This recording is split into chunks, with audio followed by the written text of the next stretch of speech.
नमस्कार. आवाज माझा वृत्तवाहिनीत आपल्या सगळ्यांचं स्वागत. वळ्याच्या काही ठळक घडामोडींकडे. ठाण्यातील पोलीस मैदानात TWPL क्रिकेट स्पर्धेचं आयोजन. नगरसेवकांनाही पेन्शन योजना लागू करावी, माजी महापौरांची मागणी. आणि जिल्हाधिकारी कार्यालयाच्या वतीनं बहुसांस्कृतिक ठाणे या हेरिटेज वॉकचं आयोजन. टेनिस क्रिकेटमधून करिअर सुरू करणारे अनेक खेळाडू आज मुंबई संघासाठी आणि IPLमध्ये खेळत आहेत. ठाणे वॉर्ड क्रिकेट कमिटीच्या माध्यमातून आयोजित TWPL क्रिकेट स्पर्धा हे एक मोठं व्यासपीठ असून येणाऱ्या काळात ही स्पर्धा चांगले खेळाडू घडतील असा विश्वास मुंबई क्रिकेट असोसिएशनचे अध्यक्ष अजिंक्य नाईक यांनी ठाण्यात व्यक्त केला. खासदार डॉ. श्रीकांत शिंदे यांच्या मार्गदर्शनाखाली tennis cricket sports federation of इंडियाला संलग्न असलेल्या ठाणे वॉर्ड क्रिकेट कमिटीच्या वतीनं ठाण्यातील पोलीस मैदान इथे TWPL क्रिकेट स्पर्धेचं आयोजन करण्यात आलं होतं. यावेळेला मुंबई क्रिकेट असोसिएशनचे उपाध्यक्ष आमदार Jitendra Awhad, tennis cricket federation of India अंतर्गत महाराष्ट्र झोन 1 अध्यक्ष अभिजित दरेकर, MCA सदस्य नगरसेवक विकास रेपाळे, आयोजक ठाणे वॉर्ड क्रिकेट कमिटीचे अध्यक्ष निखिल बुडजडे, उपाध्यक्ष अभिजित पवार उपस्थित होते. महाराष्ट्रातील सर्व कॅप्टन हे ठाणे शहरातील असल्यामुळे क्रिकेटला चांगलं भविष्य असल्याचं अजिंक्य नाईक यांनी मिश्किल वक्तव्य करत आज ठाणे जिल्ह्यातून अनेक खेळाडू हे पुढे येत असून येणाऱ्या काळात मुंबई आणि भारतासाठी ठाणे जिल्ह्यातून खेळाडू मिळतील असा आशावाद नाईक यांनी व्यक्त केला. नवीन ॲक्टिव्हिटीज आज क्रिकेटमध्ये ठाणे जिल्ह्यात सुरू आहेत. आमदार जितेंद्र आव्हाड यांचं आम्हाला वेळोवेळी मार्गदर्शन लाभत असून विकास रेपाळे हे देखील क्रिकेटच्या भविष्यासाठी सक्रिय झाले असल्याचं क्रिकेटला ठाणे जिल्ह्यात त्यामुळे चांगली वाढ मिळेल असा विश्वास अजिंक्य नाईक यांनी व्यक्त केला. मुंबई क्रिकेट असोसिएशनचे लेदर बॉल क्रिकेटवर जास्त लक्ष असतं, पण टेनिस क्रिकेट हा गल्लीबोळातील खेळ आहे, सर्वसामान्यांचा खेळ आहे. त्यामुळे या खेळावर जास्त लक्ष देण्याची गरज आमदार आव्हाड यांनी व्यक्त केली. ठाण्यात मध्यंतरी प्रेसिडेंट क्लब एकनाथ शिंदे यांच्या मार्गदर्शनाखाली झाला. भारतभरातून टेनिस क्रिकेट खेळणारे खेळाडू ठाण्यात आले होते. आज अनेक खेळाडू टेनिसकडून लेदर क्रिकेटकडे वळत आहेत. आमदार निरंजन डावखरे, नगरसेवक संजय वाघुले, नारायण पवार, अमित सरैया, दिलीप बारडक्के, अनेक लोकप्रतिनिधी, विविध क्षेत्रातील मान्यवरांनी भेट देऊन या स्पर्धेचं कौतुक केलं. आमदारांप्रमाणे ठाणे महापालिकेतील नगरसेवकांनाही पेन्शन योजना लागू करावी अशी मागणी माजी महापौर आणि विद्यमान नगरसेविका मीनाक्षी शिंदे यांनी केली आहे. नगरसेवक पदावर कार्यरत असताना त्यांना निश्चित पगार किंवा निवृत्तीनंतर आर्थिक सुरक्षितता उपलब्ध नसल्यानं त्यांना पेन्शन योजना लागू करणं आवश्यक असल्याचं मीनाक्षी शिंदे यांचं म्हणणं आहे. या संदर्भात धोरण निश्चित करताना किमान नगरसेवक पदाची 2 वर्ष पूर्ण केलेल्या नगरसेवकांना ही योजना लागू करावी अशी मागणी महापौर शर्मिला पिंपळोलकर यांच्याकडे केली आहे. आमदारांप्रमाणेच नगरसेवकांनाही पेन्शन योजना लागू करावी यासाठी नगरसेविका मीनाक्षी शिंदे यांनी 2017 साली देखील तत्कालीन मुख्यमंत्र्यांना पत्र देऊन या संदर्भात मागणी केली होती. आता पुन्हा एकदा त्यांच्याकडून या महत्त्वाच्या विषयांवर प्रस्तावाची सूचना देण्यात आली आहे. महापौरांना दिलेल्या पत्रात शिंदे यांनी अनेक महत्त्वाच्या मुद्द्यांकडे महापौरांचं लक्ष वेधलं. ठाणे महापालिकेचे लोकप्रतिनिधी प्रभागातील विकास कामांसाठी, नागरिकांच्या विविध समस्या सोडवण्यासाठी तसंच सामाजिक सेवेसाठी सातत्यानं प्रयत्नशील असतात. त्यांच्या या कार्याची पोचपावती म्हणून काही लोकप्रतिनिधी सलग 2दा वा 3दा निवडून आलेले आहेत. तसंच ही निवड निश्चितच नागरिकांच्या विश्वासास पात्र ठरून नागरिकांनी निवडून दिलेलं आहे असं त्यांचं म्हणणं आहे. लोकप्रतिनिधींना प्रत्यक्षात अनेक कामांचा, समस्यांचा निपटारा करण्यासाठी सामाजिक योगदान द्यावं लागतं. अनेक वेळेला नागरिकांच्या समस्या सोडवण्यासाठी योगदान देत असतात. त्यामुळे प्रभागातील समस्यांचं निराकरण, नागरिकांच्या समस्या सोडवण्याची जबाबदारी पार पाडण्यासाठी लोकप्रतिनिधींना सामाजिक बांधिलकीची जाणीव असणं आवश्यक आहे. त्यामुळे प्रभागातील विविध विकास कामं, नागरिकांच्या काही समस्या यांचं निराकरण करण्यासाठी प्रयत्नशील असतात. परंतु त्याकरता त्यांना स्वतःचा वेळ आणि खर्च करून कामांची पूर्तता करावी लागत असल्याचं मीनाक्षी शिंदे यांनी म्हटलं आहे. बरेचसे नगरसेवक आहेत आणि एक टर्म निवडून येतोय, कोण 2 टर्म येते, 4-4, 5-5 वेळा निवडून येतात आणि समाजाच्या बद्दल ज्या नगरसेवकांची बांधिलकी आणि जे प्रभागात चांगल्या प्रकारे आपलं काम करतायत, तर माझी मागणी अशी होती की खासदार जर एकदा निवडून आला तरी त्याला पेन्शन लागू होते, आमदार देखील एकदा निवडून आला तरी त्याला पेन्शन लागू होते. असं जर होत असेल तर मला असं वाटतं की ग्राउंड लेवलला काम करणारा हा नगरसेवक असतो आणि त्याच्यामुळे नगरसेवकांवर का अन्याय?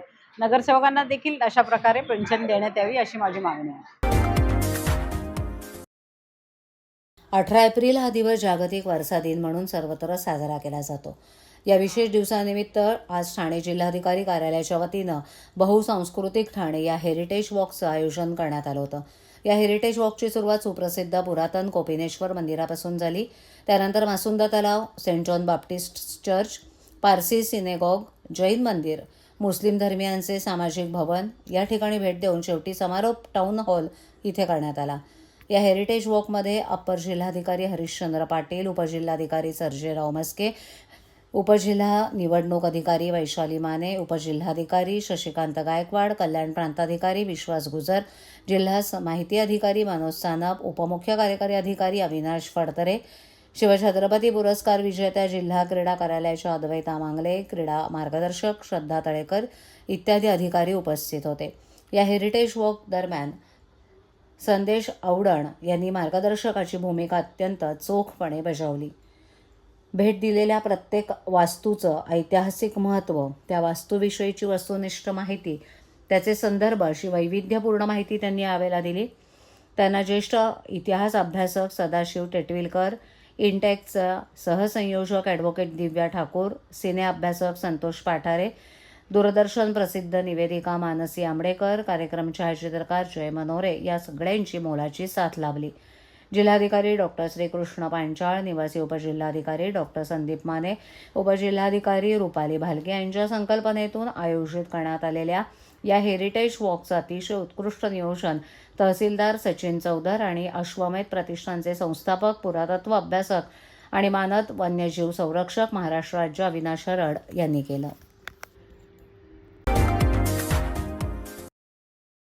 सभेत महिला आरक्षण विधेयकाला विरोध करून ते हाणून पाडणाऱ्या महिला विरोधी काँग्रेससह युपीए इंडिया आघाडीतील सर्व घटक पक्षांचा निषेध करण्यासाठी शिवसेना महिला आघाडीच्या वतीनं त्यांचा जाहीर निषेध नोंदवण्यात आला. केंद्र सरकारनं महिला आरक्षण म्हणजे नारी शक्तीवंदन विधेयक मांडलं, पण हे विधेयक 2/3 बहुमत नसल्यामुळे पाडलं. मोदी सरकारचं हे असं पहिलं विधेयक आहे जे ते मंजूर करू शकलेले नाहीत. काँग्रेसनं डावपेच करून हे विधेयक नामंजूर करण्याचा घाट घातला आणि तो डाव यशस्वी देखील झाला. त्यामुळे संपूर्ण महिलांचा अवमान जो आहे तो काँग्रेसच्या वतीनं करण्यात आलाय. या घटनेचा निषेध नोंदवण्याकरता ठाण्यातील शिवसेनेच्या वतीनं काँग्रेसचा निषेध करत आज तीव्र आंदोलन करण्यात आलं. ठाण्यातील आनंदश्रमाबाहेर आज हे विधेयक नामंजूर झाल्याबद्दल काँग्रेस सरकारचा निषेध नोंदवण्यात आला. यावेळेला ठाणे शहर महिला आघाडी माजी महापौर नगरसेविका मीनाक्षी शिंदे, नगरसेविका नम्रता भोसले जाधव, ज्येष्ठ नगरसेविका प्रमिला किणी, अपर्णा साळवी, पूजा वाघ यांचा अनेक शिवसैनिका, नगरसेविका आणि पदाधिकारी उपस्थित होत्या.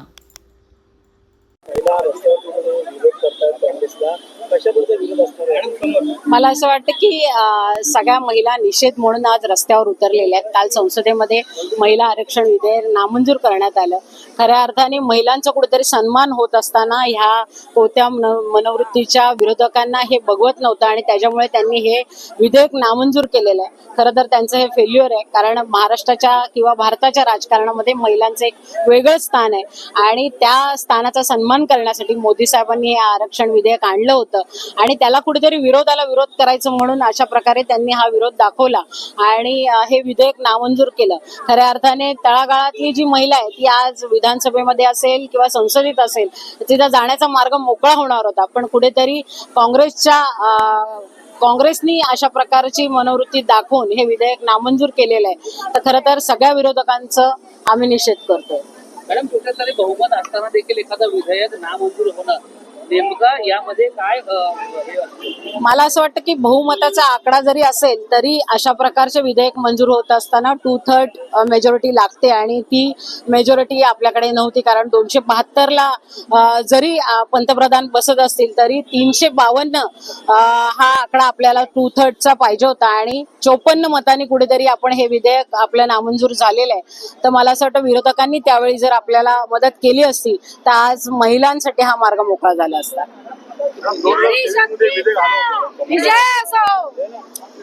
2023 मध्ये विधेयक आलं होतं, पण अशा प्रकारचं हे विधेयक आज जे संसदेत आणलं होतं त्याच्यानुसार हे जे सगळे मला जसं सांगितलं की मी संसदेत असेल विधानसभेमध्ये असेल महिलांना आरक्षण मिळालं असतं की आतापर्यंत 2-4 मोजक्याच जागेवर महिलांना आरक्षण सीट दिल्या जात होत्या, पण 33% आरक्षणामुळे आपल्याला महिलांना खूप फायदा झाला असता आणि तळागाळातली महिला जी आज चूल मूल घर सांभाळते ती कुठेतरी विधानसभेमध्ये किंवा संसदेत बसण्याचा तिचा मार्ग मोकळा झाला असता, पण आज ते विरोधकांमुळे थांबलेलं आहे. नाशिक आणि अमरावती इथे घडलेल्या कथित लव्ह जिहाद प्रकरणानंतर राज्यभरात विविध प्रतिक्रिया उमटत असून या घटनांच्या निषेधार्थ ठाणे रेल्वे स्थानकाबाहेर सकल हिंदू समाजाच्या वतीनं जोरदार आंदोलन करण्यात आलं. या आंदोलनात विविध हिंदू संघटनांचे पदाधिकारी, कार्यकर्ते आणि नागरिक मोठ्या संख्येनं सहभागी झाले होते. आंदोलनादरम्यान आंदोलकांनी घोषणाबाजी करत संबंधित घटनांबाबत संताप व्यक्त केला. तसंच अशा प्रकारच्या घटनांना आळा घालण्यासाठी कठोर कायदे आणि प्रभावी अंमलबजावणी करण्याची मागणी केली. समाजात अशा प्रकारच्या घटना वाढत असल्यानं नागरिकांमध्ये भीतीचं वातावरण निर्माण होतंय असं मत काही आंदोलकांनी व्यक्त केलं. पोलिसांनी आंदोलनाच्या पार्श्वभूमीवर ठाणे स्टेशन परिसरात बंदोबस्त ठेवला होता, त्यामुळे कोणताही अनुचित प्रकार घडला नाही. आंदोलन शांततेत पार पडलं असून यापुढेही अशा घटनांविरुद्ध आवाज उठवण्याचा इशारा आयोजकांनी दिला आहे. अद्यापही महाराष्ट्रात सुरू आहे आणि मुख्य आरोपी जो आहे तो अद्यापही फरार आहे. कसं बघते तसाच प्रकार अमरावतीमध्ये देखील एका मुलाने केलेला आहे. कसं बघताय संपूर्ण प्रकरण? आज आम्ही ठाण्यात सकल हिंदू समाज म्हणून ठाणा स्टेशनच्या बाहेर आज आम्ही निदर्शनं करत आहोत. येत्या काळात ठाण्यातली जेवढे TCS असू द्या किंवा IT पार्क असू द्या किंवा जिथे जिथे हे जिहादी डुक्कर मालक आहेत किंवा हे जिहादी डुक्कर मॅनेजर आहेत किंवा हे जिहादी डुक्कर HR आहेत, यांच्यावरती आम्ही लक्ष देणार आहोत. आणि येत्या काळात जर आम्हाला ठाण्यातून असा एखादा प्रकार कळला तर सकल हिंदू समाज त्यांना त्यांच्या त्याच भाषेत उत्तर देणार आहे, हे आम्ही ठरवलेलं आहे. कारण की तुम्ही बघू शकता की TCS मध्ये हा जो प्रकार झाला त्याच्यामध्ये लव्ह जिहाद हा क्लिअर अँगल होता. त्यांनी त्या मुलींना फसवलं. आता नवीन प्रकरण 2 दिवसापूर्वी अमरावतीचा तो जो जिहादी डुक्कर आहे त्यांनी 180 हिंदू नाबालिक मुलींचं सोशल मीडियामध्ये व्हिडिओ बनवले. नंतर त्यांना ब्लॅकमेल केला का सोशल मीडियामध्ये तुमचे मी व्हिडिओ टाकणार. आणि हे दोन्ही जिहादी डुकरं हे एक दुसऱ्याशी शर्यत लावायचे की सर्वात जास्त हिंदू मुलींना कोण पटवणार आणि सर्वात जास्त लव्ह जिहाद कोण करणार. माझी सर्व हिंदू भगिनींना, बहिणींना, आईंना विनंती आहे, जर तुमच्या घरी असा एखादा प्रकार घडत असेल, तुम्ही घरी आल्यावर तुमच्या बहिणीला, तुमच्या मुलीला विचारा. तिच्या तुम्हाला हावभाव जर बदल दिसत असेल की ती त्याच्या धर्माबद्दल तिला आदर नाहीये, दुसऱ्या धर्माबद्दल तिला काय आदर दिसत आहे, तर तुम्ही लवकरात लवकर पोलीस स्टेशनला संपर्क करा. आज जे आपले हिंदुत्वचे जेवढे लोकांना वाटतं की लव्ह जिहाद हा थोतांड आहे, त्या हिंदू लोकांसाठी, सेक्युलर हिंदूंसाठी हा एक सर्वात मोठा सबक आहे. तर त्यांनी याच्यात बघावा की लव्ह जिहाद हा खरं एक फॅक्टर आहे. येत्या काळात सकल हिंदू समाज ठाणेच्या वतीने आम्ही ठाण्यातील जेवढे IT पार्क असू द्या किंवा कंपनीज असू द्या, जिथे जिथे हे जिहादी डुकरं मालक आहेत किंवा HR आहेत किंवा ते स्वतः मालक HR मॅनेजर ज्या चांगल्या पोस्टवर असतील त्यांच्यावर प्रशासनाला विनंती आहे का त्यांनी त्यांचे गुप्तहार करून, जसं नाशिक पोलिसांनी केले तसे त्यांनीही आपले पोलीस डिपार्टमेंट लावून त्याची माहिती घ्यावी. अन्यथा सकल हिंदू समाज त्यांना योग्य तो उत्तर ठाण्यामध्ये देणार आहे. सर, असे प्रकार घडतायत, सरकारनं कुठेतरी गांभीर्याने या गोष्टींकडे पाहणं गरजेचं आहे का? काही कायदा निघणं गरजेचं आहे का? लव्ह धर्मांतरचा कायदा आलेला आहे आणि सरकार गांभीर्य आहे यासाठी आज तुम्हाला TCS आणि अमरावतीचे विषय दिसत आहेत आणि यांच्यावरती गुन्हेही दाखल होत आहेत.